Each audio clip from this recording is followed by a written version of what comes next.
तो कल हमने ग्रेविटेशन तक रिवाइज कर लिया था। आज से ना हम नेक्स्ट टॉपिक जो कि होंगे properties of solid, fluids and thermal property revise कर लेंगे। तो चलो फिर। तो इलास्टिसिटी में जो है 3 टॉपिक के ऊपर पूरा चैप्टर है। एक लेंथ, दूसरा जैसे स्ट्रेस को हम डिफाइन करते हैं रिस्टोरिंग फोर्स पर यूनिट एरिया, है ना। तो 3 टाइप के स्ट्रेस आएंगे। लॉन्जिट्यूडनल स्ट्रेस, ठीक है, एरिया नहीं चाहिए था, सॉरी, लेंथ, वॉल्यूम, शेप ऐसा पाहिजे होता। Length, volume, shape. वॉल्यूम के लिए वॉल्यूमेट्रिक स्ट्रेस एंड शेप के लिए शियर स्ट्रेस। ओके, स्ट्रेन भी जो होंगे, स्ट्रेन को हम डिफाइन करेंगे change in dimensions upon original dimensions. ये भी 3 आएंगे, change in length upon original length, change in volume upon original volume and change in shape नहीं बोलते आता, इसलिए lateral displacement of layer upon its distance from fix layer हे राहता, म्हणजे x/l। क्योंकि लेट से ये है ब्लॉक, इसका शेप चेंज करना है, हमने लगा दिया force F, shape will change. तो हम चेंज इन शेप नहीं लिख सकते, हम लिखेंगे lateral displacement upon its distance from fix layer. इसे ही अपोजिट बाय एडजेसेंट, x/l को opposite by adjacent, that can be written as tan theta, ये भी लिख सकते हैं। ठीक है क्या, देखो। तो स्ट्रेस को लिखेंगे फोर्स अपॉन एरिया। इन तीनों में से जो वॉल्यूमेट्रिक स्ट्रेस है, कौन सा बताओ? Volumetric stress. वॉल्यूमेट्रिक स्ट्रेस को हम चेंज इन प्रेशर लिख सकते। तीनों में से वॉल्यूमेट्रिक स्ट्रेस को ही चेंज इन प्रेशर लिखेंगे, बाकी प्रेशर नहीं लिखेंगे, क्योंकि प्रेशर अलग एंड स्ट्रेस अलग, दोनों अलग अलग है। ठीक है। मैं आता हुक्स लॉ। हुक्स का ये कहना था within elastic limit stress is directly proportional to strain, या E equal to stress upon strain. Sir E क्या होगा? E असेल मॉड्यूलस ऑफ इलास्टिसिटी। अब इसके भी 3 टाइप, कौन से? Longitudinal stress upon longitudinal stress means Young's modulus. दूसरा होगा volumetric stress upon volumetric strain, bulk modulus. तीसरा shear stress upon shear strain, modulus of rigidity, ठीक है, या फिर शियर मॉड्यूलस। अब तीनों के फॉर्मूले लिखने हैं, तो इसका भी stress that is force upon area upon change in length upon original length, FL by A delta L, Young's modulus का फॉर्मूला। इसमें से ही अगर चेंज इन लेंथ अगर लिखना है तो change in length can be calculated as FL by YA। ठीक है क्या, देखो इसके ऊपर एक क्वेश्चन है PY कि चेंज इन लेंथ इलोंगेशन बताओ। इसमें भी अगर वायर खुद ब खुद एक्सटेंड हो रही तो हम हाफ लिखते थे, half of FL by A delta L, क्योंकि हम मानते थे कि जो वेट लग रहा है it is acting at centre of mass. Okay क्या, देखो अब ये जो फोर्स है, तो वायर के ऊपर लेट से मास m लगा दिया हमने, तो इस फोर्स को हम mg भी लिख सकते हैं। एरिया को हम लिख सकते हैं πr², क्योंकि most of the wires are in circular shape, cross sectional area circular है ना, इस वजह से। ठीक है, तो ये हो गया यंग्स मॉड्यूलस। दूसरा bulk modulus, volumetric stress upon volumetric strain. तो हम लिखेंगे वॉल्यूमेट्रिक स्ट्रेस को चेंज इन प्रेशर, अभी बताया सर ने, लिख सकते हैं, अपॉन क्या लिखोगे बताओ? Change in volume upon original volume. तो V delta P upon delta V। सिर्फ यहाँ पे हम ना माइनस लिख लेते, क्यों? प्रेशर बढ़ा वॉल्यूम कम होता, प्रेशर कम करो वॉल्यूम बढ़ता, माइनस। नेक्स्ट रिजिडिटी का coefficient F/A upon x/l, that is FL by AX। ये तीनों समझा। अब इसमें भी ये जो बल्क मॉड्यूलस है, इसका रेसिप्रोकल अगर हम लेते हैं तो इसे कहते कंप्रेसिबिलिटी। ठीक है, तो ये K भी लिख सकते हैं हम 1/β, ये भी रेशियो पूछते हैं। ठीक है।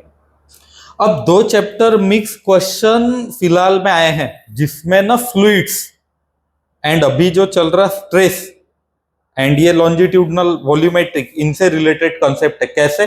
कि पूछते कि हम सरफेस से नीचे जा रहे, तो बताओ चेंज इन वॉल्यूम। तो आपको एक काम करना है, अगला जो फॉर्मूला है pressure due to liquid column, आगे सर रिवाइज करवाएंगे, that is rho ji h. Rho ji h को यहाँ पे रिप्लेस करना है, सॉल्व करना है। ये क्वेश्चन आ रहा है अभी फिलहाल में PYQ JEE में दिख रहे कुछ क्वेश्चन रिलेटेड कॉन्सेप्ट है, लक्षात ठेवायचे, 2 चैप्टर मिक्स। ठीक है, इतना समझ आ रहा है क्या? अभी ये जो यंग्स मॉड्यूलस है लेंथ वाले, इनके भी कुछ हम ट्राई कर लेते क्वेश्चंस, या फिर कैसे और पूछ सकते अलग अलग चैप्टर रिलेटेड। एक तो थर्मल रिलेटेड पूछते, थर्मल स्ट्रेस स्ट्रेन बताओ। तो स्ट्रेन अगर लिखना है तो change in length upon original length, तो हम लिखेंगे अल्फा डेल्टा टी। ठीक है क्या? अगर हमें ये तो आ गया स्ट्रेन, अगर स्ट्रेस लिखना है तो stress equals to Y into strain, Y alpha delta T. अगर हमें लिखना है फोर्स, फोर्स कैसे लिखोगे? Y A alpha delta T. Sir where A is area of cross section. Okay, ठीक है, बट इसमें भी ध्यान रखना है, क्लैंप अगर एजेस है तो ही ये फॉर्मूलेज लगाना। अगर फ्री रॉड है तो नो स्ट्रेस इंड्यूस, क्योंकि फ्री रॉड है तो कोई पुश करने वाला ही नहीं, वहां पे एक्स्ट्रा दिमाग लगा के गलत नहीं करना। समझ आ रहा है क्या? देख, ठीक है, फिर लो आगे। ये थर्मो रिलेटेड भी क्वेश्चंस आपको पूछ सकते हैं, तो वो भी सर ने एक समझा दिए।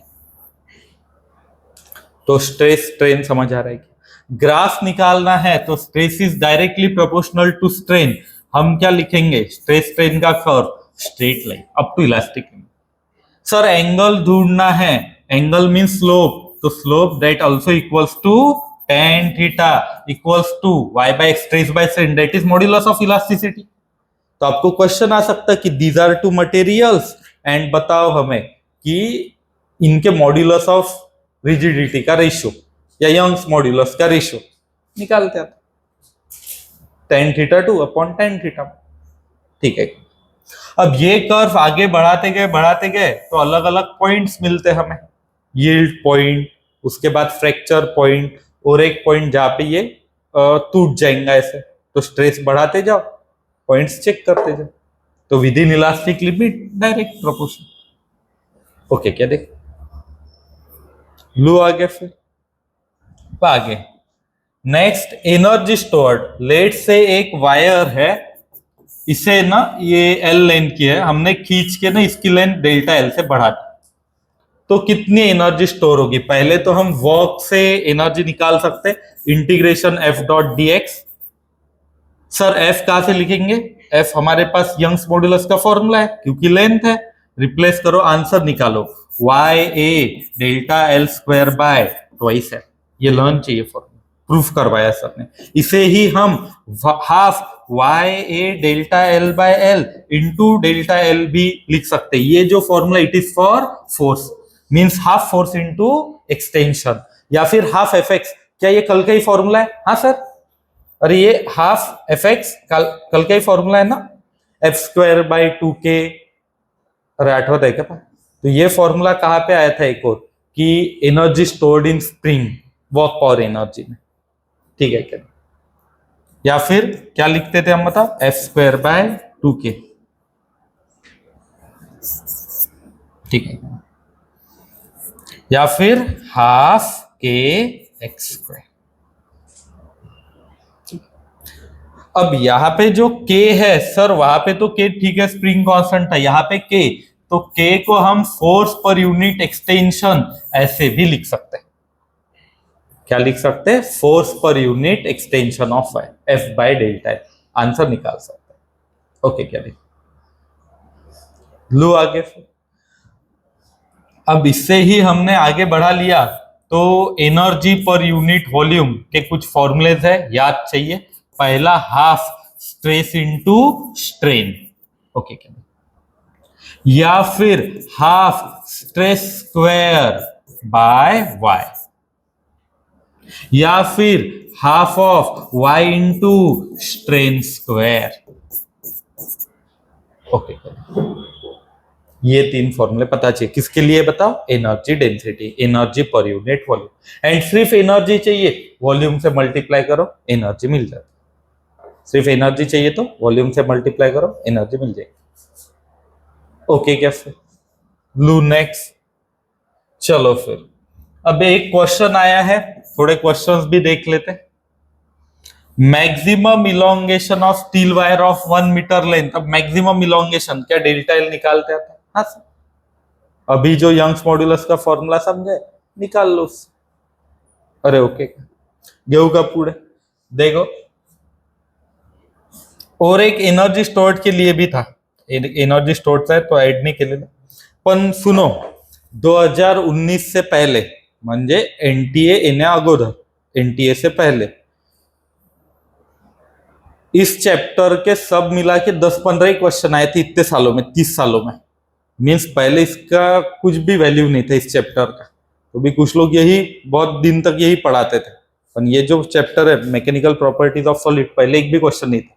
बेंटी आने के बाद हर साल सिर्फ एक क्वेश्चन आ रहा है, तो इस छोटा चैप्टर है, चैप्टर को उसी हिसाब से पढ़ना, एक क्वेश्चन और 3 कॉन्सेप्ट और चालू है पूर्ण चैप्टर। तो पढ़ाते वक्त सर ने बहुत ही डिटेल पढ़ाए थे, आखिरी वक्त पूरा रिवाइज करवा, उसमें 1-2 पॉइंट्स आगे पीछे हो सकते हो, तो आपको देखना है।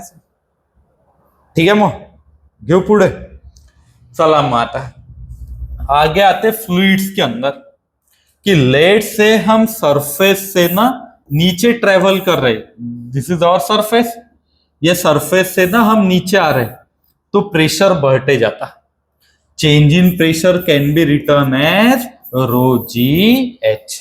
बट कुछ इंपॉर्टेंट पॉइंट्स याद रखना है, ये जो हाइट है, height is always measured from surface. Height को कहां से गिनना है? सरफेस से। अब अगर ओपन टू एटमॉस्फेयर है तो हमारे ऊपर एटमॉस्फेयर भी है, एटमॉस्फेयर का भी प्रेशर लगेगा, तो नेट प्रेशर यहां पे अगर लिखना है तो नेट प्रेशर हम लिखेंगे एटमॉस्फेरिक प्रेशर प्लस रो जी एच। हाइट सेम है, प्रेशर सेम, मींस यहां पे भी प्रेशर उतना ही, यहां पे भी उतना ही, यहां पे भी उतना ही। बट अगर डेप्थ कम ज्यादा है, प्रेशर विल चेंज। तो हाइट सेम, प्रेशर सेम। अगर अलग अलग भी शेप्स है ऐसे, तो भी pressure due to liquid column depth पे रहेगा सेम, क्योंकि हाइट अगर सेम है तो प्रेशर भी सेम है। तो प्रेशर इक्वल्स टू रोजियस, समझ आ रहा है? और इसका क्वेश्चन अभी जो फिलहाल बल्क मॉड्यूलस के साथ आ रहा वो भी याद रहेगा। डेल्टा पी को क्या लिखना है? रोजी। अब परसेंटेज चेंज इन वॉल्यूम उसमें पूछ लिया, तो डेल्टा वी बाय वी को रीअरेंज कर लेना, और जो राइट हैंड साइड में बचेगा इंटू 100 कर लेना, मिल गया परसेंटेज चेंज इन वॉल्यूम। है ना क्वेश्चन ऐसे लेटेस्ट मध्ये आलेला आहे काही क्वेश्चन, तो ऐसे आपको नीट में भी पूछ सकता है। ठीक आहे का? मग pressure due to liquid column लक्षात ठेवा। चला मग अब पास्कल्स लॉ, ये लॉ क्या कहता कि जो भी प्रेशर हम लगाएंगे, the pressure applied to fluid is transmitted undiminished to each and every portion and walls of container. ठीक है क्या? देखो जैसे इसका एप्लीकेशन है हाइड्रोलिक लिफ्ट, हमने ना ऐसे फ्लूइड फिल कर लिया, एक तरफ बड़ा मास रखा है, लेट से M2 है, इस तरफ छोटा मास है M1 है, या फोर्स पकड़ के चलो, यहाँ पे है F1, यहाँ पे है F। तो पास्कल्स लॉ का कहना क्या रहेगा? 1 पॉइंट पे जितना प्रेशर लगाया अनडिमिनिश्ड यहां तक सेकंड पॉइंट तक ट्रांसमिट होगा, that is F1 by A1 equals to F2 by A2। And अगर area of cross section circular है, पाई आर स्क्वायर लिख लो, आंसर निकाल।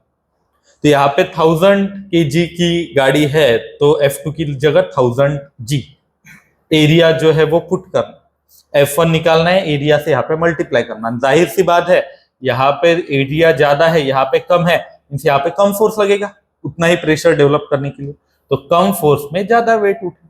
पास्कल्स लॉ का एप्लीकेशन। ओके का? ठीक है, आगे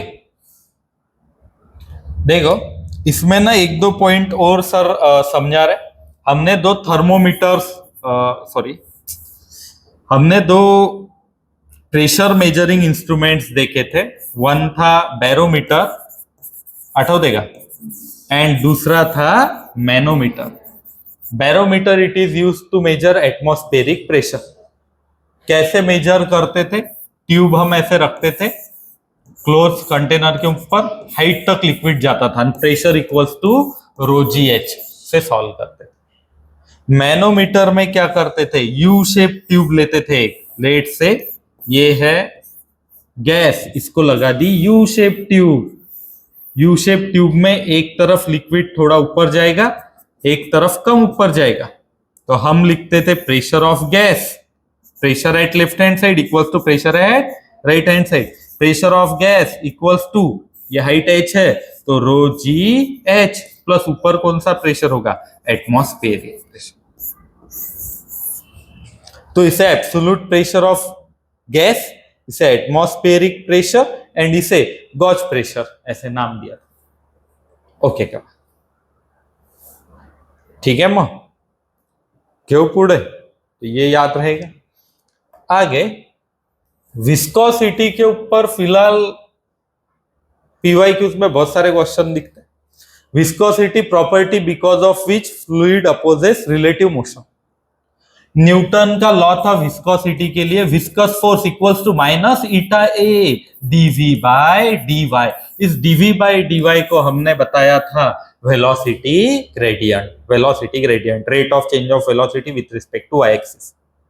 इसके अंदर एक और स्टोक्स का लॉ था कि अगर स्पेरिकल ऑब्जेक्ट v स्पीड से ट्रेवल कर रहा, viscous force experience equals to 6 pi eta are V. Sir eta क्या है? कोएफिशिएंट ऑफ विस्कोसिटी, उसके यूनिट डायमेंशंस निकाल सकते हैं आप रीअरेंज करके। इसके ऊपर क्वेश्चन है, देखो viscous drag acting on metal sphere of diameter 1 millimetre falling through fluid of viscosity ये दी है with velocity 2, put the value gate the answer.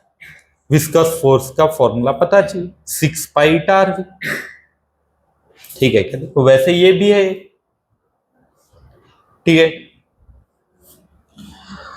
अब आगे फ्लूइड इन मोशन के लिए एक और प्रिंसिपल है बर्नौलीज प्रिंसिपल। बर्नौलीज प्रिंसिपल से पहले कंटिन्यूटी इक्वेशन पता चाहिए। a1 v1 equals to a2 v2। Means area बढ़ाओ स्पीड कम होती, एरिया कम करो स्पीड बढ़ती। एग्जाम्पल सर ने पाइप का दिया था, एरिया कम करते स्पीड बढ़ जाती। एंड इसके आगे बर्नौलीज का ये कहना रहता, based on conservation of energy, pressure energy per unit volume plus kinetic energy per unit volume plus potential energy per unit volume remains constant. तो pressure energy per unit volume delta P, kinetic energy per unit volume half rho V square plus rho ji H equals to constant. Okay का? ठीक है क्या? तो Bernoulli's principal याद रखो। इसमें हम P बाय रो जी या फिर V स्क्वायर बाय 2G या फिर H दैट इज रो जी से डिवाइड करके इक्वेशन भी लिख सकते हैं। इसे हम प्रेशर हेड नाम देंगे, इसे हम वेलोसिटी या काइनेटिक हेड नाम देंगे, इसे हम पोटेंशियल हेड नाम देंगे। ऐसा भी पूछ सकते हैं एक आध बार कि पोटेंशियल हेड बताओ H, काइनेटिक हेड बताओ ये V स्क्वायर बाय 2। सर इसके application flying of an aeroplane के एक तरफ स्पीड बढ़ते गई, स्पीड बढ़ी प्रेशर कम, स्पीड वाढली प्रेशर कमी, प्रेशर कमी तो मग त्या ठिकाणी लिफ्ट होईल। ओके का? एटोमाइजर का भी एग्जांपल दिया था, बहुत सारे एग्जांपल्स है। मैग्नस इफेक्ट वो भी बताया था, सभी एग्जांपल्स है Bernoulli's principle based on conservation of energy. ठीक है अब लू आगे, फिर चलो आगे बढ़ते। तो ये फ्लूइड्स इन मोशन होने के बाद एक और टॉपिक आता। अब इसमें ना सर वैसे और एक दो पॉइंट समझा देंगे। अगर हमने ना बड़े से कंटेनर में फ्लूइड फिल कर लिया एंड पार्टिकल को ड्रॉप कर दिया, पार्टिकल को ड्रॉप किया, तो viscous force 6 pi eta are v, जैसे जैसे स्पीड बढ़ेगी viscous force will increase. And एक और फोर्स लगता बॉयंट फोर्स, आर्किमिडीज प्रिंसिपल से, वो तो लिख के है नहीं सिलेबस में, पर ये दोनों फोर्स नीचे लगने वाला वेट बैलेंसेस, तो particle travels with velocity known as critical और टर्मिनल वेलोसिटी। ओके, तो ये ग्राफ एक पीवाईक्यू में आपको दिखता। सर ने उसके लिए फॉर्मूला भी निकाल के दिया था, 2/9 ईटा आर स्क्वायर, याद है क्या बताओ, जी इन ब्रैकेट सिग्मा मायनस रो असं लिहून दिलं होतं. ओके का, तो जमेल का एवढं, इतना समझ आ रहा है क्या? तो वैसे ये चैप्टर्स में क्वेश्चंस एक एक ही पूछ रहे, फ्लुइड्स में, सॉलिड्स में. चला पुढे चालूया. सरफेस टेन्शनला कसं डिफाइन केलं होतं? Surface tension equals to force per unit length acting perpendicular to imaginary line drop. Sir ने तो एकदम बेसिक से मॉलिक्यूलर फोर्सेस से धीरे धीरे करते करते यहां तक प्रूफ करवाया था, फोर्स पर यूनिट लेंथ. एंड फोर्स चाहिए तो T इंटू एल, इसके ऊपर भी बहुत ही इजी क्वेश्चन आ सकता. वैसे क्वेश्चन जो बन रहे वो बन रहे सरफेस टेंशन एंड एनर्जी के बीच में रिलेशन जो है, surface tension equals to surface energy per unit area, इसके ऊपर बेस्ड बहुत सारे क्वेश्चन. एनर्जी को क्या लिख सकते हैं हम? एनर्जी या वर्क को T इंटू एरिया या T delta A. Sir question कैसे बनेंगे? Find work done in forming a drop. Drop form करने के लिए वर्क बताओ. T into area, area of sphere 4 pi r square. Instead of drop हमें पूछ सकते बबल बनाने के लिए बताओ, तो बबल एंड ड्रॉप में फर्क क्या है? बबल के है दो एरिया, इनसाइड वाला आउटसाइड वाला. मीन्स आंसर आएगा T into 8 pi r square. या फिर ऐसा पूछ सकते कि पहले ही बबल की रेडियस R1 है और ब्लो करके और रेडियस बढ़ा रहे, हम क्या करेंगे? T इंटू 8 पाई R2 square minus R1 square. ऐसे सब क्वेश्चन बनते. ऐसे भी क्वेश्चन बनते कि 1000 ड्रॉप्स है, कंबाइन करके बड़ा ड्रॉप बनाए, चलो बताओ वर्क. 1000 ड्रॉप्स है, कंबाइन करके बड़ा ड्रॉप बना दिए, चलो वर्क बताओ. सर कैसे करेंगे हम? तो work equals to T into A है. अब छोटे छोटे ड्रॉप्स को कंबाइन कर रहे एंड एक बड़ा ड्रॉप बना रहे, तो देखो ये है small r, n drops combine की, ये है कैपिटल आर, तो capital R equals to n r नहीं रहता, capital R equals to N raise to the power. ठीक है क्या? सर 1/3 ही क्यों आया? क्योंकि यहां पे हम क्या इक्वेट करेंगे, भले ही रेडियस एन टाइप्स ना हो पर वॉल्यूम सेम. पहले जितना volume, initial volume equals to final volume, तो R equals to N raise to 1/3. अब ये आर की वैल्यू पुट करना है, आंसर सॉल्व करना है. हाँ, एरिया लिखते वक्त इसका एक ही एरिया होगा, इसका एरिया एन टाइप्स. ऐसे कुछ क्वेश्चंस JEE PYQ में है, तो एनटी के हिसाब से आपको ये याद रखना है. तो सरफेस टेंशन के ये स्टार्टिंग के पॉइंट्स याद रखो. इनके ऊपर देखते कुछ. Find amount of energy required to form so bubble. Bubble है तो फॉर्मूला कौन सा यूज करोगे? T इंटू, समझ आए. ड्रॉप रहता तो 4 पाई स्क्वायर, इंक्रीज करना है तो वैसे भी कंबाइन करना है वैसे. स्क्वायर शेप की लेंथ बढ़ा रहे, एरिया बढ़ा रहे, वो भी याद. ठीक है क्या? वो घेऊ पुढे. एक्सेस प्रेशर, सुनो अब, ये है बबल या ड्रॉप भी रह सकता. बाहर है प्रेशर P1, अंदर है P2, तो प्रेशर जो है कहां पे ज्यादा रहता? Excess pressure inside. अंदर प्रेशर ज्यादा है, बाहर कम है, क्योंकि सब तरफ से फोर्सेस कंप्रेस कर रहे हैं. या फिर कॉन्केव शेप की तरफ प्रेशर ज्यादा कंपेयर टू कॉन्वेक्स. सर कितने से ज्यादा रहता? एक्सेस प्रेशर अगर ड्रॉप है तो आपको लिखना है 2T/R, एंड बबल है तो एक्सेस प्रेशर 4T/R. एंड ये अगर दो कंबाइन कर रहे हैं आप, तो कंबाइन की रेडियस अगर निकालनी है तो R इक्वल्स टू, याद है, R1 R2 upon R2 minus R1. ये सर ने क्वेश्चन करवाया था एंड अभी JEE 2025 में पूछ भी लिया, मेंस में ये क्वेश्चन है। फर्स्ट वाली जो हुई थी ना, फर्स्ट फेज में, उसमें ही ये क्वेश्चन हमने करवाया था क्लास में। तो एक्सेस प्रेशर याद रखोगे। एक्सेस प्रेशर होने के बाद कैपिलरी, तो थिन हमने ट्यूब लिक्विड के अंदर इंसर्ट की, तो देयर आर टू पॉसिबिलिटीज। अगर एंगल ऑफ कांटेक्ट एक्यूट है लाइक वाटर ग्लास, तो कैपिलरी विल राइज, एंड अगर ऑब्ट्यूस है जस्ट लाइक ग्लास मर्क्यूरी, तो capillary will fall. And how much it will rise और fall? H equals to 2t cos theta by rho rg. This can be calculated by using two ways. One of the way is कि ये excess pressure ये concave की तरफ ज्यादा रहता, रोजीएस से calculate करो, रेडियस ऑफ स्पीयर को रेडियस ऑफ कैपिलरी से रिप्लेस करो, आंसर निकालो। या फिर वेट बैलेंस करो, सरफेस टेंशन का फोर्स, नीचे वेट लिक्विड का mg, ये आंसर आता। सर ये हाइट के लिए है या फॉल के लिए? बोथ के लिए सेम। राइज भी होगा तो भी यही आंसर, फॉल भी होगा तो भी यही आंसर।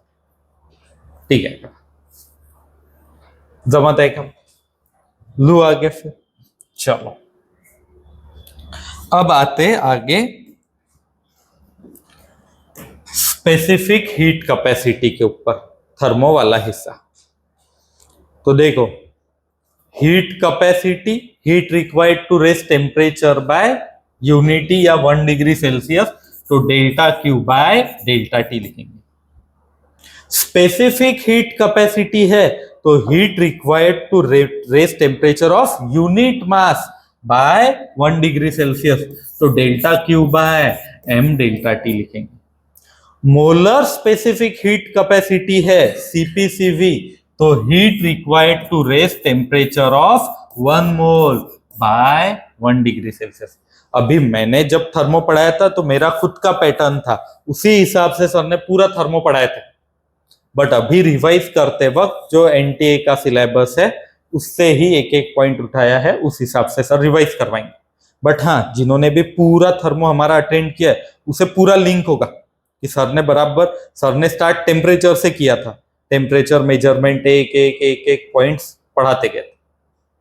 ओके का, तो आता जे टॉपिक है त्यांनी रिवाइज करू, 1-2 सुटू ही शकतो, तो भी किताब में सब होगा। आपका काम है कि घर पे जाके क्विकली एक बार बुक, तो बहुत ही जल्दी पढ़े जाएंगे, ज्यादा टाइम नहीं लगाना, फटाफट से लगे तो आधे एक घंटे में ही देख लेना कि हाँ ये पढ़ा, एक आधा छूट गया तो वो रिवाइज कर लेना। ठीक आहे का? ओके का? आणि शेवटच्या वेळेत जास्ती एक्स्ट्रा काही करायचं नहीं, एक्स्ट्रा कुछ ज्यादा सोचना नहीं, जितना 2 सालों में पढ़ा है वही सोच के जाना। एंड एग्जाम को जाते वक्त सबसे इंपॉर्टेंट कि बात जो भी अब तक अच्छा किया है वो सोच के जाना कि बात 10th में इतने परसेंटेज लाए थे, सर ने टफ क्वेश्चन दिए थे तो हाथ ऊपर करके सबसे पहले आंसर दिया, ये सोच के जाना। क्योंकि वहां पे क्वेश्चन आया, डर गए पहले ही कि झालं मग एक रिवर्स मध्ये येत राहते।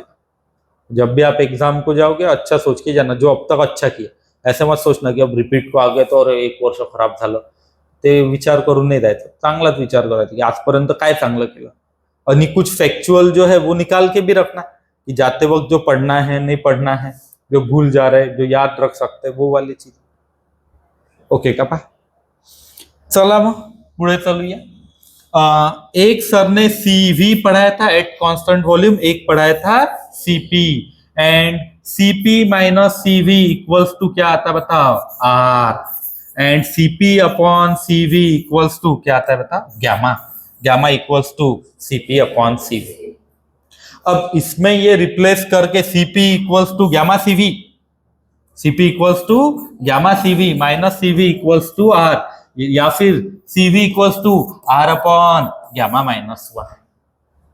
ओके का, पता चाहिए। या सीवी को रिप्लेस करके हम सीपी भी लिख सकते, gamma R upon gamma minus 1। Question ऐसे पूछ सकते एग्जाम सीपी सीवी के ऊपर। तो स्पेसिफिक हीट कैपेसिटी याद रहेंगी दोनों, ऐसे अटेम्प्ट करना। आगे, अब ये तो इन्होंने बीच में ही दिया है, पर ये चलो एक एक वैसे समझा देता हूं। कैलोरीमेट्री ब्रांच ऑफ थर्मोडायनामिक्स या physics which deals with heat measurement.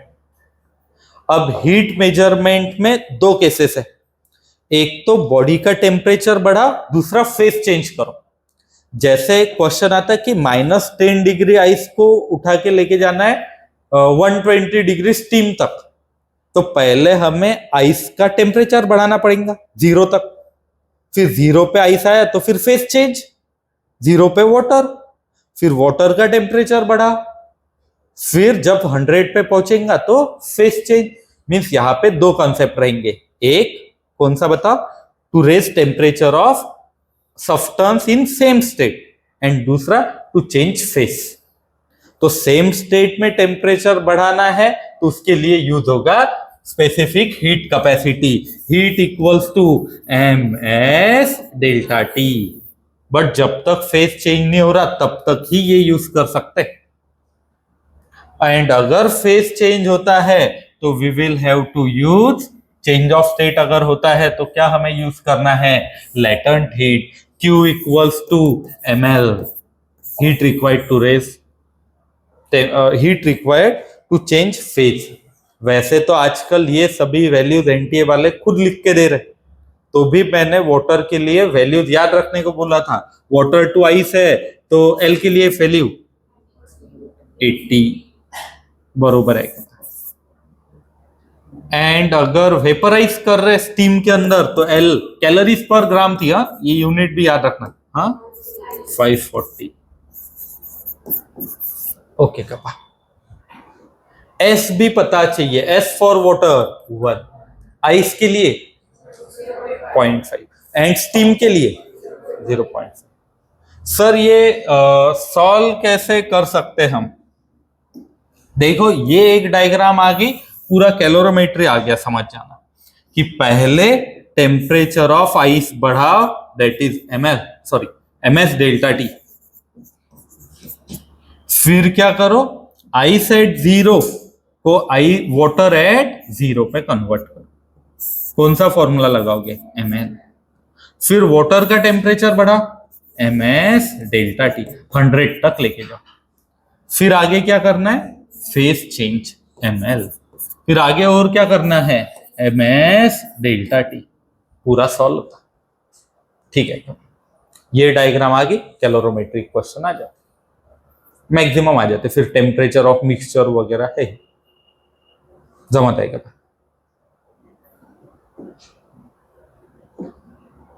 ठीक है। अब आते हैं next topic which is heat transfer के ऊपर। हीट ट्रांसफर के 3 मोड है, कंडक्शन, कन्वेक्शन, रेडिएशन। इसके अंदर कंडक्शन एंड रेडिएशन के लिए फॉर्मूलाज है, कन्वेक्शन की सिर्फ थ्योरी दी है। Conduction heat transfer because of vibrations, जिसमें पार्टिकल एक जगह से दूसरी जगह पे नहीं जाता, because of vibration heat transfer होता है, mainly observed in solids. And law था इसके लिए, हीट ट्रांसफर के लिए, कंडक्शन के लिए, rate of heat flow that is heat current equals to -KA dt by dx। इस dt बाय dx को क्या नाम दिया था हमने, टेम्परेचर ग्रेडियंट।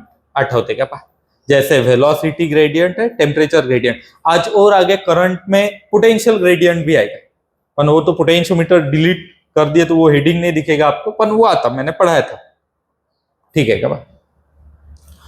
जर का रॉड दिया है, लेंथ है L, ये है T1 टेम्परेचर, ये है T2 temperature, H equals to KA, क्या लिखना है, T1 minus T2 upon L।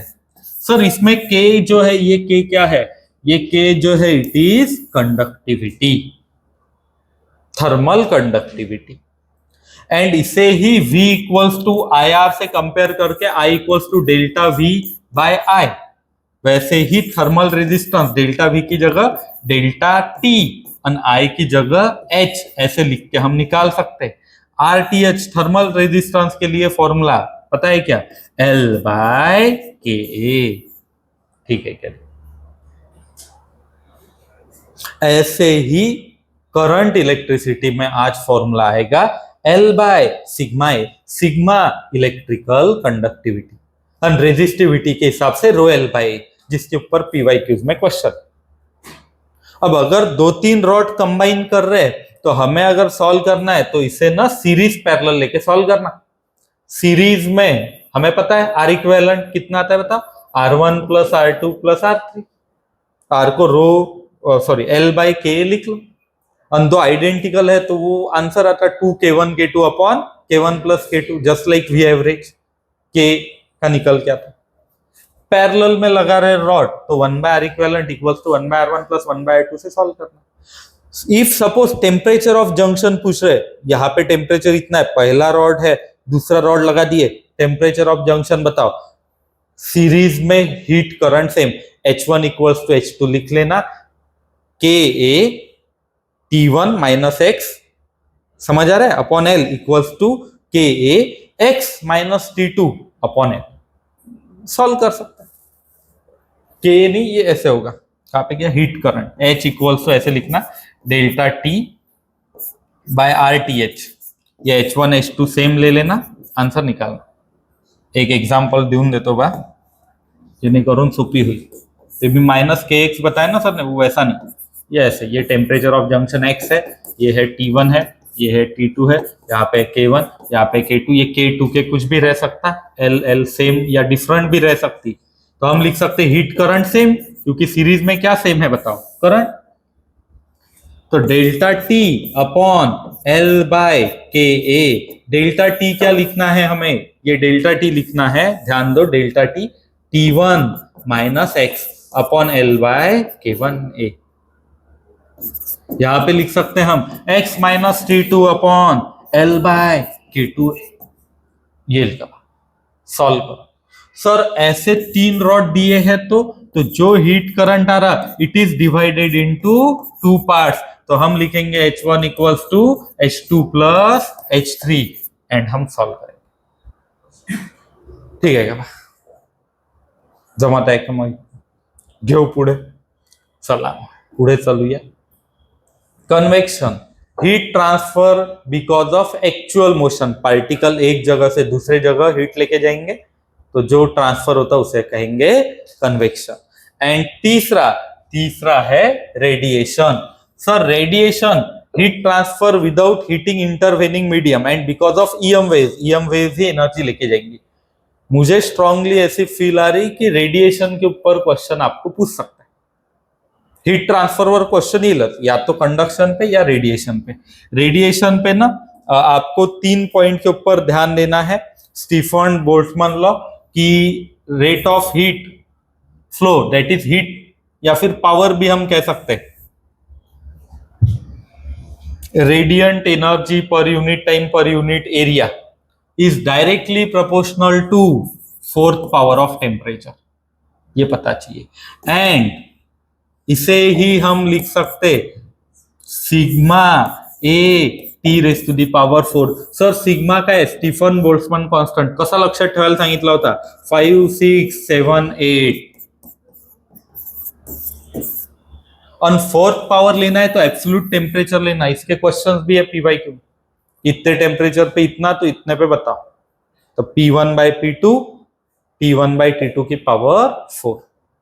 ठीक है, इसमें एक आधी बार ना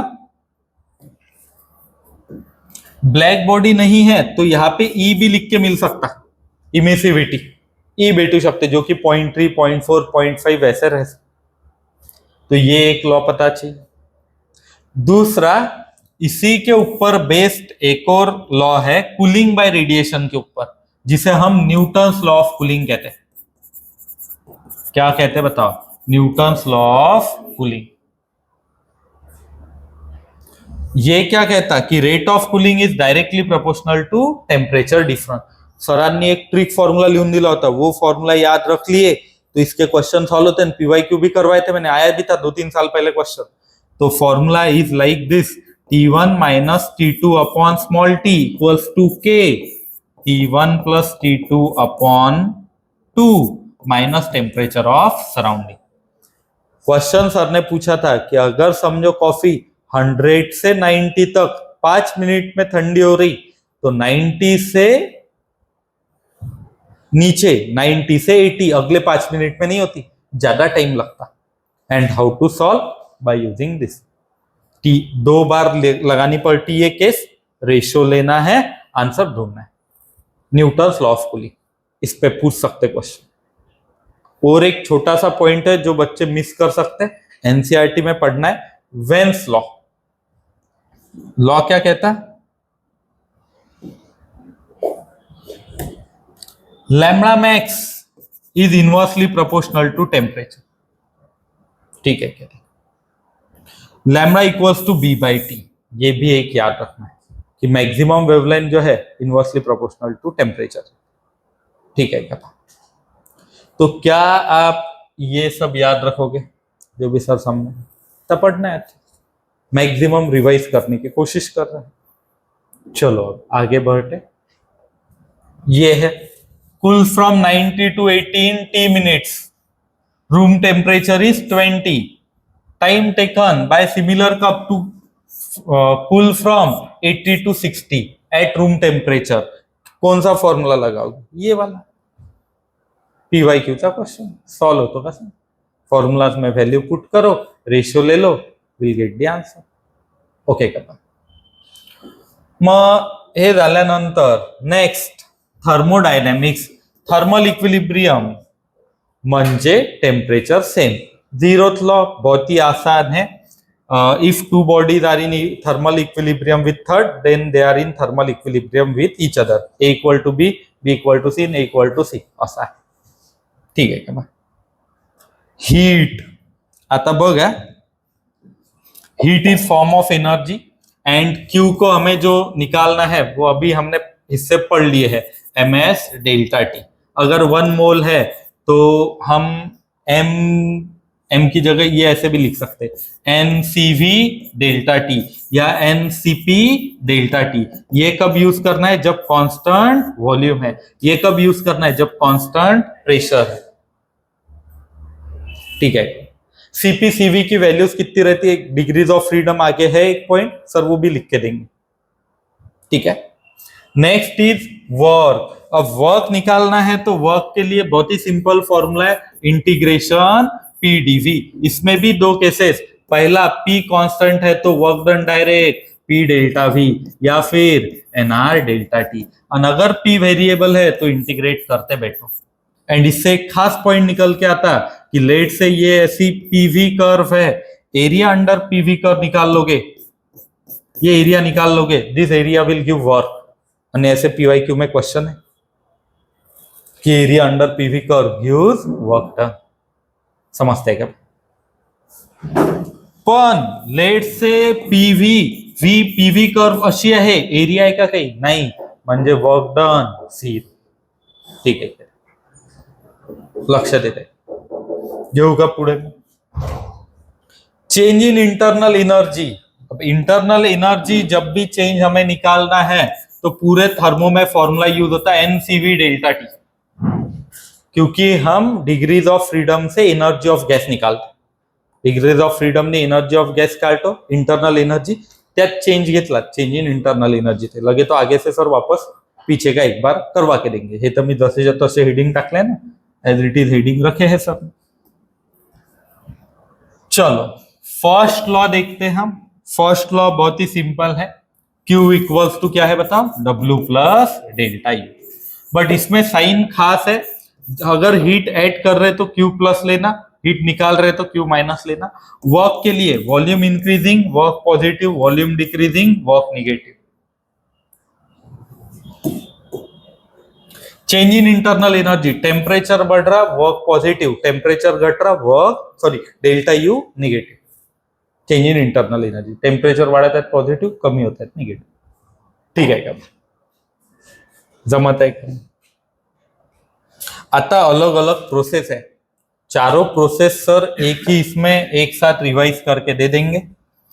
कौन सी प्रोसेस पढ़ाई थी सर ने, चारों बता देंगे। Isothermal, isobaric, isochoric, adiabatic. Isothermal process, thermal temperature constant. Isobaric BP blood pressure से याद करने बोला था, प्रेशर कांस्टेंट। आइसोकोरिक मध्ये वॉल्यूम कांस्टेंट। एडियाबैटिक मध्ये heat transfer 0, pressure, volume, temperature सगळे सगळे ऑल चेंजेस. ठीक है सर. ग्राफ निकालना है आइसोथर्मल कर्व का. ये हो गया graph rectangular hyperbola. Sir isobaric का निकालना है प्रेशर कांस्टेंट वाला. सर आइसोकोरिक का निकालना है वॉल्यूम कांस्टेंट वाला. सर एडियाबैटिक का निकालना है. एडियाबैटिक का equation PV raise to gamma equals to constant. ये याद रखना. Gamma CP by CV. Equation क्या है? PV raise to gamma equals to constant. ऐसे ही ग्राफ दिखता. तो कंफ्यूजन होता है इस एंड इस ग्राफ में. तो याद रखना है ये जो है कौन सा? एडियाबैटिक. आइसोथर्मल का slope minus P by V, इसका slope minus gamma P by V. Means adiabatic का स्लोप ज्यादा है. तो इन दोनों में से जो ज्यादा स्लोप वाला कर्व होगा 1 एंड 2 में, ज्यादा स्लोप किसका है? 1. ज्यादा खड़ा दिख रहा नहीं ये ग्राफ. नॉर्मली सोचे तो लॉजिकली भी, जैसे मैंने थीटा से भी बताया. तो 1 का स्लोप जाता है, means 1 is adiabatic and 2 is isothermal. Okay. And ये उल्टा भी पूछ सकते हैं, ऐसे भी पूछ सकते हैं. अब ये 1 एंड 2, इसमें इसका स्लोप ज्यादा है. हाँ, जो ज्यादा खड़ा दिख रहा वो वाला जमते. मैं इसमें भी मोनो, डाई, ट्राई, एटॉमिक ऐसे पूछ सकते. तो जैसे जैसे एटोमिसिटी बढ़ती गामा कम होता. मीन्स जो ज्यादा खड़ा ग्राफ है उसका स्लोप ज्यादा, वो मोनो एटोमिक होना चाहिए. स्लोप कम वाला डाई एटोमिक, उससे भी कम स्लोप वाला ट्राई एटोमिक. असे क्वेश्चन विचारू शकता. जमत आहे थर्मोचे. ओके. चलो ये क्वेश्चन पूछा है. एक एक प्रोसेस बताओ जरा हमें. ये पीवी कर्व है, ये प्रोसेस बताओ. आइसोबैरिक. सही है. ये बताओ 3 नंबर की प्रोसेस आइसोथर्मल. एंड ये वाली क्वेश्चन पूछे. ठीक. चलो अब इन प्रोसेस के ऊपर और आते. ग्राफ की बात होगी, बाकी गोष्टी आता एक एक काढत जाऊ. वर्क काढूया पहिले. निकाल लेते वर्क. वर्क आइसोथर्मल में NRT log to the base 10. सांगा रे. लॉग टू द बेस 10 है तो 2.303 फीट. एलएन है तो सिर्फ एनआरटी. तो 2.303 NRT log to the base 10 V2 by V1. V2 by V1 को ही लिख सकते P1 बाय P2. एनआरटी को ही लिख सकते P1 V1 और also equals to P2 V2. Temperature constant है आइसोथर्मल में. That means change in internal energy 0. Change in internal energy 0 है. मग Q equals to W plus delta U वर ना Q W same. Okay. Next isobaric में, इसमें work, heat, internal energy कोई 0 नहीं. तीनों याद रखना है.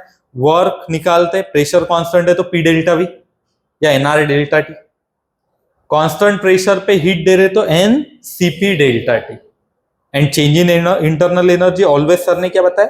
N CV delta T. ठीक है. नेक्स्ट आइसोकोरिक वर्क 0 क्योंकि वॉल्यूम कांस्टेंट.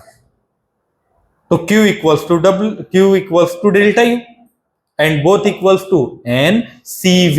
कांस्टेंट वॉल्यूम वर आहे तर दोन्हीची value same. Change in internal energy in हीटची किती येत आहे? N CV delta T. ठीक है. क्या जमत है? एडियाबैटिक में हीट तो 0 है. Work equals to minus delta U. Work P2 V2 minus P1 V1 upon 1 minus gamma. ये क्रॉस में याद रखने बोला था सर. या फिर NR T2 minus T1 upon 1 minus gamma. इसमें PV रेस टू गैमा के रिलेशन की जगह TV raise to gamma minus 1 PT असे ही काढू सकते. PV इक्वल्स टू NRT से रिप्लेस करना है, आंसर ढूंढना है. ठीक है.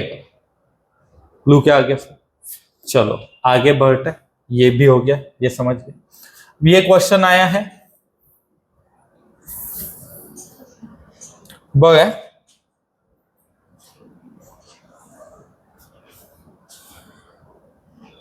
पढ़ो क्वेश्चन एंड आप ही जवाब दे सकते. बहुत ही इजी है क्वेश्चन. जो सर ने अभी समझा है उसके ऊपर बेस्ड.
ठीक है कपा, चलो फिर ट्राई करते हैं।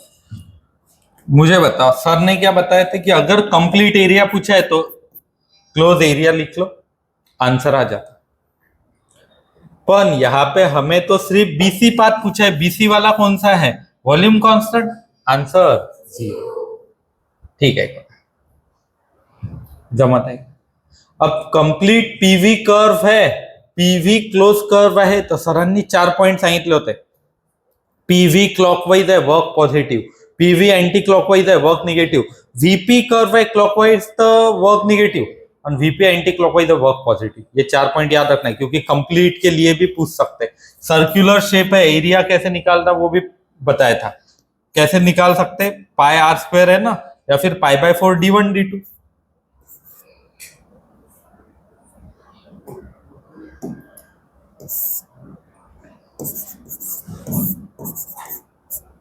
तो pi by 4 delta P into delta we ऐसे लिख सकते। ओके का घेऊ का पुढे,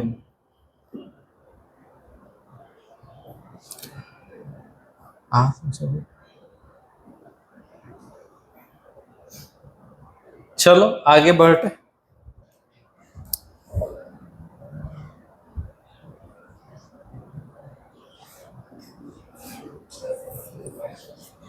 second law of thermodynamics. Second law समझने से पहले 2 आपको आने चाहिए। एक तो हीट इंजन, हीट इंजन क्या काम करता, हीट लेता, वर्क परफॉर्म करता एंड कुछ हीट इजेक्ट करता। इसकी इफिशियंसी भी लिख सकते हैं हम, इफिशियंसी क्या लिख सकते हैं, W/Q1, या 1 माइनस, याद है क्या, 1 माइनस Q2/Q1, या 1 माइनस T2/T1। इससे ही कार्नोट इंजन की इफिशियंसी इतनी लिखते आती, 1 माइनस T2/T1। उससे ये ऐसे वाले क्वेश्चन सॉल्व होते। कार्नोट की इफिशियंसी पता चाहिए, 1 माइनस T2/T1 इंटू 100% इफिशियंसी मिल जाती। एंड दूसरा था रेफ्रिजरेटर। रेफ्रिजरेटर इसके उल्टा काम करता था, क्या करता था बताओ, it takes heat from cold, does some work on it and combine बाहर भेज देते थे। यहां पे आता था coefficient of performance, coefficient of performance Q2/W and Q1 equals to W plus Q2, replace करके आंसर दे सकते। ओके क्या बोल, तो क्या ऐसे क्वेश्चन इफिशियंसी क्या है तो सॉल्व कर सकते। अब सेकंड लॉ क्या कहता, कोई ऐसा हीट इंजन नहीं, no heat engine can completely convert heat into work. And उसका दूसरा स्टेटमेंट ये कहता, 2 स्टेटमेंट है, दूसरा स्टेटमेंट क्या बनते, heat by itself can not flow from low temperature to high. अब ये फॉर्मूला यूज करते वक्त जो गलती हो सकती है आपसे वो ये है कि ये T2 क्या लेना है, T1 क्या लेना है, वही नहीं समझता। T2 is temperature of sink, या फिर जो सिंपल छोटा टेम्परेचर होगा दोनों में से वो ये वाला लेना है। ठीक है क्या, देखो जैसे सिंक का ढूंढना है, सिंक का अननोन है तो ये T2 सिंक का है, T1 जो है वो बड़ा वाला रहता, ये रहता सोर्स का टेम्परेचर। हे लक्षात ठेवा लागतं, इथं गडबड होऊ शकते, कारण ये फॉर्मूला लर्न है और यहाँ पे ऊपर की वैल्यू लिखना या नीचे की लिखना वही नहीं पता गेले मग, तर हे लक्षात ठेवायचं, सिंक वरचा, सोर्स खालचा, छोटा वाला वर, बड़ा वाला नीचे। एंड टेम्परेचर हमेशा कैसे लेना है, एब्सोल्यूट, डिग्री सेल्सियस तो कशात कन्वर्ट कराल, केल्विन आणि सॉ, जमत आहे का, ठीक आहे। Equation of state, equation of state काय लिहू शकतो सांगा बरं, पीवी इक्वल्स टू एनआरटी, ठीक है, या फिर P by rho equals to RT by molecular weight, या फिर नंबर ऑफ मोल्स को ही N by Na, where Na is Avogadro number, N is number of particles या मॉलिक्यूल्स, से भी NKT भी लिखते आता। सर K क्या है इसमें, बोल्ट्जमैन कांस्टेंट, जिसकी वैल्यू कितनी रहती, R by Na। Sir R है gas constant 8.314 by Na 6 into 10⁻23, answer आता 1.38 इंटू 10⁻⁻23 बोल्ट्जमैन कांस्टेंट। तो R भी रिवाइज हो गया, Na भी रिवाइज हो गया, बोल्ट्जमैन कांस्टेंट भी हो गया। पर अगर परफेक्ट गैस है नहीं, परफेक्ट गैस है नहीं, तो रियल गैस अगर है, आइडियल है नहीं, तो P - A/V², P plus A by V square, V minus N B किंवा B इक्वल्स टू क्या लिखा था RT। इसके यूनिट डायमेंशंस के लिए क्वेश्चन पूछते हैं, इसे ही कहते थे वेंडर वॉल्स इक्वेशन। जितने P के यूनिट्स उतने ही ए बाय वी स्क्वायर, जितके पीछे तितके ए बाय वी स्क्वायर जमत आहे का। ठीक है, काइनेटिक थ्योरीचे असम्पशन्स होते कि मॉलिक्यूल्स रिजिड है, इलास्टिक है, रैंडम मोशन कर सकते, जो प्रेशर लगतं it is because of molecular collision वगैरे असं सगळं होतं, आठवते का। ठीक है, आता नेक्स्ट क्वांटिटी प्रेशर दिली है आणि आरएमएस स्पीड। प्रेशर तो इन्होंने जो दिया है ये प्रेशर का एक बहुत बड़ा प्रूफ था, आठवते का पा फॉर्मूला आठवते का 1/3 m into N by L cube into V R M S का स्क्वायर। इसे सर ने इतने सारे फॉर्म में लिख के दिया था, m इंटू एन को क्या लिखा था capital M by L cube into V R M S square. Sir L cube means क्या है volume, sir mass by volume density, इतने सारे फॉर्म। ये होने के बाद हमने ना थोड़ी एडजस्टमेंट की थी, P V equals to 2/3 into half M V square. Half M V square किसके लिए फॉर्मूला है काइनेटिक एनर्जी, तो 2/3 काइनेटिक एनर्जी। तो काइनेटिक एनर्जी के लिए फॉर्मूला आता है 3/2 पीवी, पर पीवी को क्या लिख सकते हैं एनआरटी, 3/2 एनआरटी। सर हमें ना मोल्स नहीं चाहिए, हमें ना मॉलिक्यूल चाहिए, तो 3/2 एन के टी। एक मॉलिक्यूल चाहिए तो 3/2 KT, where K is Boltzmann constant. तो एग्जाम में क्वेश्चन आ रहा तो मोल के लिए अगर क्वेश्चन आ रहा तो R यूज करो, मॉलिक्यूल के लिए आ रहा तो K। R means gas constant, K means Boltzmann constant, जमत है क्या। ठीक है क्या, चलो बढ़ते आगे। आरएमएस स्पीड, अब वही से आरएमएस स्पीड हम प्रूफ कर सकते कितनी आती, √3p/ρ या फिर √3RT बाय मॉलिक्युलर वेट, क्योंकि p/ρ equals to RT by molecular. Sir कसं काढता येईल, टेम्परेचर इतना है, to what temperature gas should be heated so that RMS speed increase by 3 times, v is directly proportional to √T, v2/v1 equals to √T2/T1 का square, but it should be in kelvin, degree celsius तो kelvin मध्ये घ्यायचा, answer काढायचा, दोनों जगह kelvin में लेना, जो भी आंसर आता वो भी केल्विन में निकल के आता। ओके का, घेऊ का पुढे। Degree of freedom, number of independent ways in which molecule can move और हैव एनर्जी, मोनोएटॉमिक, डायएटॉमिक, ट्राइलिनियर, पॉलीलिनियर, अनपॉलीएटॉमिक, इनके लिए बताई थी। डिग्रीज ऑफ फ्रीडम, मोनोएटॉमिक साठी टोटल डिग्रीज ऑफ फ्रीडम 3, 5, 6। इससे ही CpCv लिख सकते, 3/2R Cv की वैल्यू, यहाँ पे 5/2R, यहाँ पर 6/2R। Cp चाहिए, R ऐड करो मीन्स 5/2R Cp के लिए, यहाँ पे कितना आएगा 7/2R, इथे किती 4R direct. And gamma Cp/Cv 5/3, 7/5, 4/3। Okay का, पूर्ण टेबल रिवाइज काढला होता का, यानी से एनर्जी काढता है, क्योंकि एनर्जी अभी कितनी निकल के आई है बता, एनर्जी निकल के आई है, एनर्जी कितनी आली है सांगा 3/2 एनआरटी होती। पण अगर ये डिग्रीज ऑफ फ्रीडम अलग है तो हम लिख सकते F/2 NRT. Degrees of freedom अलग अलग, एनर्जी वेगळी। मोनोएटॉमिक के लिए 3/2, डाई के लिए 5/2, और ट्राई नॉन लीनियर के लिए 6/2 आंसर।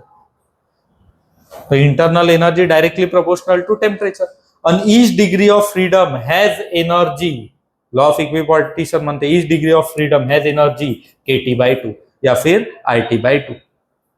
ठीक है, क्वेश्चन आला है मोनोएटॉमिक गैस साठी बोल्ट्जमैन कांस्टेंट दिया है तो निकाल सकते क्या, मोनो के लिए है तो 3/2, अलग अलग है तो अलग अलग, जमत आहे का, घेऊ का पुढे। मीन फ्री पाथवर 2020 मध्ये क्वेश्चन आहे, लॅम्बडा इक्वल्स टू सांगा काय होतं 1/n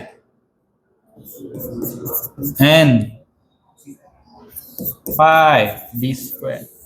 हा पाठ पाहिजे. याच्यावर एकदम इजी क्वेश्चन विचारता, डायरेक्ट हाई फॉर्मूला विचारते. ये बच्चे भूल जाते क्योंकि बाकी सब लिंक रहता, ये रिलेटेड है नहीं, पण मैंने लिख के दिया था. क्वेश्चन आहे 2020 मध्ये विचारला एनटी आल्यानंतर. छोटा छोटा पॉइंटही झाला पाहिजे आपला, विसरले नहीं पाहिजे तुम्ही. ओके का? एवोगैड्रोस नंबर तो अभी लिख के दिया सर ने, लर्न चाहिए एनए. चलो ऑसिलेशन्स मी लिहित जातो. आठवते आहे का सरांनी काय काय शिकवलं होतं पहा. F equals to minus K X, M A equal to A equal to K by M को क्या लिख सकते हैं, acceleration minus omega square. Acceleration को ही D two X by D T square लिख सकते हैं, plus omega square X equals to 0. इसे क्या कहते हैं, डिफरेंशियल इक्वेशन. एंड इसे सॉल्व करके निकालते आते ही पहले एक्सेलरेशन हो गया minus omega square x, velocity omega under root A square minus X square, displacement X equals to A sine omega T. जमत है? ठीक है. ये displacement X equals to A sine omega, यहां तक आना चाहिए. चलो फिर अब इसमें जो इक्वेशन है, लेट से सम फेज दिया है, तो ये equation x equals to A sine omega T plus alpha आता. वैसे तो ए क्या है बताओ, एम्पलीट्यूड. ओमेगा क्या है, angular frequency. Can be return as 2 pi by T या 2 पाई एफ. सर अल्फा क्या है, इपो या इनिशियल फेज. ठीक है का? आता एक क्वेश्चन आलाय खूपच इजी आहे, अभी आया था. 5 sine pi T plus pi by 3.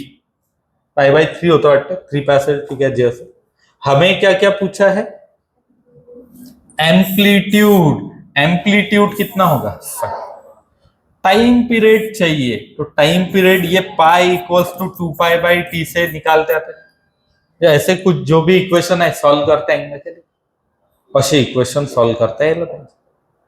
ठीक आहे का? बघ पण दोन एसएचएमचं कॉम्बिनेशन दिलं, जे के आलाय जेडब्ल्यू में 1-2 बार आया. y equal to A sine omega T plus B cos omega T. इसका रिजल्ट हमें चाहिए, तो resultant amplitude under root A square plus B square. हे लक्षात ठेवायचं. हे क्वेश्चन येत आहे जेडब्ल्यू आलाय लेटेस्ट मध्ये क्वेश्चन, ये याद. यहां पर भी साइन है, यहां पर भी साइन है, समथिंग फेज डिफरेंस लिखा है, तो डू वेक्टर एडिशन. इसे ही प्रिंसिपल ऑफ सुपरपोजिशन कहते हैं कि व्हेन दो एसएचएम या दो वेव्स कंबाइन हो रहे, do vector addition. Under root A square plus B square plus 2ab cos theta. Theta घ्यायचं, फेज डिफरन्स आन्सर करायचं. इथे साइन आणि कॉसच्या मधात phase difference is 90. That's why हमने डायरेक्ट निकाला. ठीक है का? जमत है का? एसएचएम का इक्वेशन सबको समझ आया है. कौनता है सांगा बरं, x equals to A sine omega T plus alpha. अगर मीन से शुरुआत कर रहे तो A sine omega T, extreme से शुरुआत कर रहे तो x equals to A cos omega T. Sir velocity निकालनी है, rate of change of displacement A omega cos omega T. Velocity cos का derivative minus sine, minus A sine omega T, खत्म हुआ नहीं, इंटू ओमेगा, तो minus A omega sine omega T. Acceleration minus A omega square sine omega T, and acceleration minus A omega square cos omega T. Sir graph sine का graph will look like this, 0 to maximum. Sir cos का graph ऐसे, sir minus sine ऐसे. Phase difference pi by 2, phase difference pi by 2, phase difference pi. जमतेगा? ठीक है come. चलो oscillations of spring देखते. Spring के लिए ऑसिलेशंस निकालना है. ओमेगा इक्वल्स टू अभी थोड़ी देर पहले कितना आया, under root K by M. Time period 2 pi under root M by K, क्योंकि 2 पाई बाय ओमेगा येईल ना, 2 pi under root M by K. Sir K लेते वक्त कैसे लिखना है, सर के कसा काढायचा, के इक्विव्हॅलंट काढायला कॅपॅसिटर सारखे कॉम्बिनेशन लावायचे. मीन्स सीरीज में होंगे स्प्रिंग, सीरीज में अगर स्प्रिंग है तो 1 बाय के इक्विवेलेंट 1 बाय के 1 वो +1/k2। एंड अगर पैरेलल में है तो क्या करोगे बताओ, k1 + k2। आंसर निकालो। ओके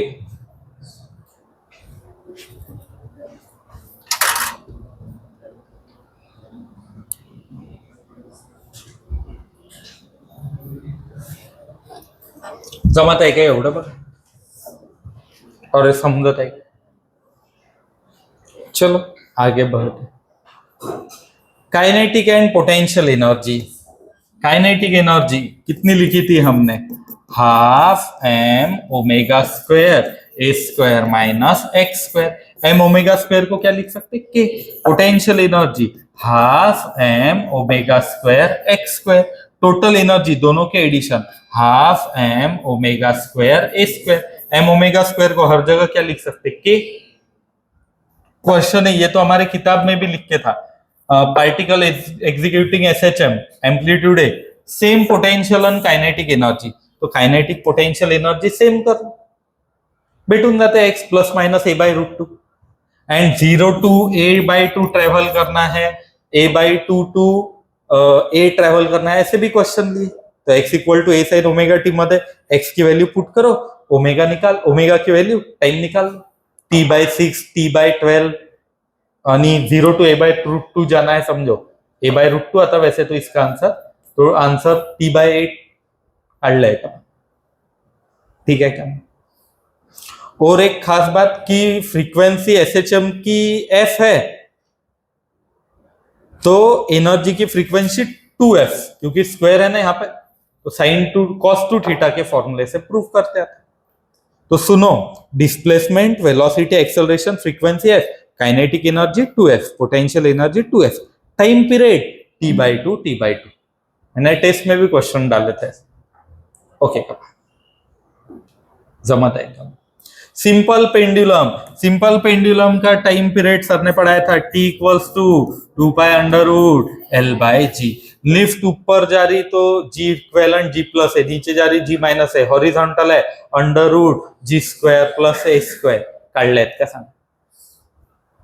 बहुत सारे बताए इसके। पानी में लेके गए तो कैसे, अलग अलग जगह पे कैसे, ये भी पढ़े। अब थर्मो एंड इसका रिलेटेड क्वेश्चन आता है कि T is directly proportional to L⁻⁴ है ना, ΔT/T = ½ ΔL/L। ΔL/L को लिखा था हमने α∆T। तो एक दिन में वॉच या क्लॉक कितना लूज और गेन करती निकालते आता। Okay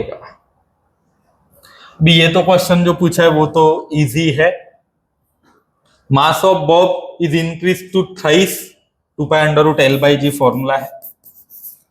length made half of original length, new period is, ये x 2 times its original √x ऐसे कुछ होगा। Find value of x। तो मुझे बताओ क्या मास के ऊपर डिपेंडेंट है? नहीं, लेंथ के ऊपर है, लेंथ की वैल्यू डाल दो, L/√2 आंसर दे दो,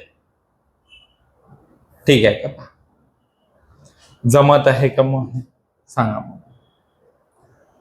वैसे तो मैंने डॅम्प वगैरह एक्स्ट्रा के लिए पढ़ा दिया था आपको, मी म्हटलं होतं की नाही आहे तरी मी शिकवून दिलं होतं, माहिती पाहिजे। आता वेव्ह मोशन आहे, लॉन्जिट्युडनल ट्रान्सवर्स वेव्ह आहे, वेव्हचं डायरेक्ट इक्वेशन लिहून देतो, y = Sanga a sin ω_t - kx, क्योंकि बोथ x और y के फंक्शन है। ये वेव कौन सी डायरेक्शन में जा रही, पॉझिटिव्ह x, आणि kx - ω_t लिहिलं तरी वेव पॉझिटिव्ह x, पण kx आणि +ω_t लिहिलं निगेटिव्ह x, -ω_t - kx लिहिलं निगेटिव्ह x डायरेक्शन में जाता। समझ आ रहा है? इसके क्वेश्चन लेटेस्ट में एम्पलीट्यूड निकालो, ओमेगा निकालो, ऐसे पूछ। सर कैसे सॉल्व करना, ये जो है ये डायरेक्टली एम्पलीट्यूड, ओमेगा के लिए तो पता ही है 2π/t या 2πf। सर k क्या है, k है 2π/λ, इसे वेव कांस्टेंट भी कहते हैं, लैम्बडा वेवलेंथ। हे बरोबर सॉल्व करायचे, ये अच्छे से सॉल्व करना। और आगे पीछे भी दिया है तो t से मल्टीप्लाई जो इट इज ओमेगा, और x से जो मल्टीप्लाई है इट इज k, लक्षात ठेवायचं, पुढे मागे देते। और वेव वेलोसिटी विचारत आहे, वेव वेलोसिटी ω/k, अब इसमें आपको उलझाएंगे पॉजिटिव एक्स की निगेटिव एक्स डायरेक्शन, इसीलिए चार जो पॉइंट सर ने बताए प्लस माइनस, माइनस प्लस है पॉजिटिव एक्स, प्लस प्लस किंवा माइनस माइनस है negative x, velocity omega by के नी द्यायची, ये ओमेगा ये के डिवाइड करना, आंसर देना। समझते हैं क्या? चलो फिर स्पीड ऑफ ट्रेवलिंग वेव, इसमें हम दो हिस्से देखेंगे। अगर लॉन्जिट्यूडनल वेव है तो जैसे साउंड वेव, एंड यहाँ पे transverse wave that is wave on string है। तो लॉन्जिट्यूडनल वेव है तो under root beta by rho, and transverse wave है तो under root T by mu. Sir याच्यात काय काय असते बघा, beta is bulk modulus, rho is density, इसे ही हम लिख सकते बीटा बाय रो को यंग्स मॉड्यूलस बाय रो, अगर रॉड में ट्रेवल कर रही तो इसे ही बीटा प्लस 4/3 ईटा भी लिख सकते थे। और इसे ही अगर समझो आइसोथर्मल प्रोसेस है, सुनो आइसोथर्मल प्रोसेस के लिए bulk modulus equals to pressure, तो under root P by rho, पण ये न्यूटन का फॉर्मूला गलत था, तो सर ने लैप्लास करेक्शन लिख के दिया था, speed of sound under root gamma P by rho, या फिर under root gamma R T by molecular wave. समझ आ रहा है? ये हो गया साउंड की स्पीड। ये ट्रांसवर्स वेव की स्पीड, सर टी का है टेंशन है सर, सर म्यू क्या है mass per unit length, mass upon length, तो स्ट्रिंग का है तो ये यूज करो, एंड लॉन्जिट्यूडनल है तो वो यूज करो। जमतंय का? अरे समजतंय का? ओके का? मग घेऊ का पुढे? आता यात काही साउंडचे कॅरेक्टरिस्टिक्स ही सांगितले होते सरांनी। सर ने बताया था लाउडनेस, लाउडनेस के लिए delta L equals to 10 log 10 I by I naught, ये याद रखना फॉर्मूला। तो लॉग के कैलकुलेशंस करते आनी चाहिए, ये 10 उधर पावर चढ़ाना, लॉग चे एडजस्टमेंट करून घ्यायची। ठीक है का? जमत है का? तो ये सब सर ने पढ़ा है। अब आगे प्रिंसिपल ऑफ सुपरपोजिशन, रिजल्टेंट ढूंढना है तो कैसे ढूंढोगे बताओ, वेक्टर एडिशन। ओके क्या बात? Next reflection of wave, reflection of wave में लेट से क्रेस्ट हीट हो रहा तो वापस क्या आता बताओ, ट्रोव, अगर रिजिड बाउंड्री है तो। कॉम्प्रेशन हीट होता है, काय वापस येते सांगा, कॉम्प्रेशन। और रेयरर बाउंड्री है तो इसके उल्टा। अब ये रिजिड बाउंड्री है, फेस चेंज पाई, पाई का फेस चेंज होता, लक्षात पाहिजे। ठीक है का? जमत है का?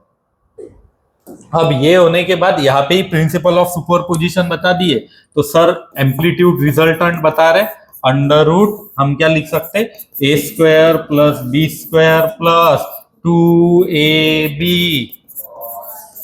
and amplitude is directly proportional to I square, sorry, I is directly proportional to a square, amplitude square।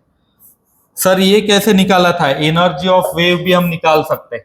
SHF में एनर्जी लर्न की है हमने, एसएचएफ में एनर्जी कितनी है बता, half M omega square X square, इथं हाफ एनर्जी डेन्सिटी येईल, हाफ एम मास बाय व्हॉल्यूमच्या जागी rho, half rho omega square A square, ये वॉल्यूम से मल्टीप्लाई भी कर सकते हैं, half rho omega square A square, volume का येईल एरिया इंटू लेंथ। पावर निकालनी है तो displacement upon time that is velocity, और इंटेंसिटी काढायची है तो energy per unit time per unit area, intensity directly proportional to A square. तो यहां से हम आई आर भी लिख सकते हैं, आई आर कितना आएगा बताओ, I1 plus I2 plus 2 under root I1 I2 cos phi. ये हो गया इंटरफेरेंस। क्या इसके दो टाइप पढ़ाए थे सर ने, कौन से बताओ, कंस्ट्रक्टिव आणि डिस्ट्रक्टिव। कंस्ट्रक्टिव मध्ये phase difference 0 pi 0 2 pi 4 pi 6 pi, यहाँ पे phase difference pi 3 pi 5 pi 7 pi. Path difference बहुत ही important, path difference 0 lambda 2 lambda 3 lambda, यहाँ पे path difference lambda by 2 3 lambda by 2 5 lambda by 2 7 lambda by 2। Okay, इथे intensity I max under root I1 plus under root I2 whole square, destructive में under root I1 minus under root I2 whole square. Wave optics में भी आएगा कल, वो तो sir direct सिर्फ IDs से बता देंगे, ये सांगायची गरज नहीं पड़ती।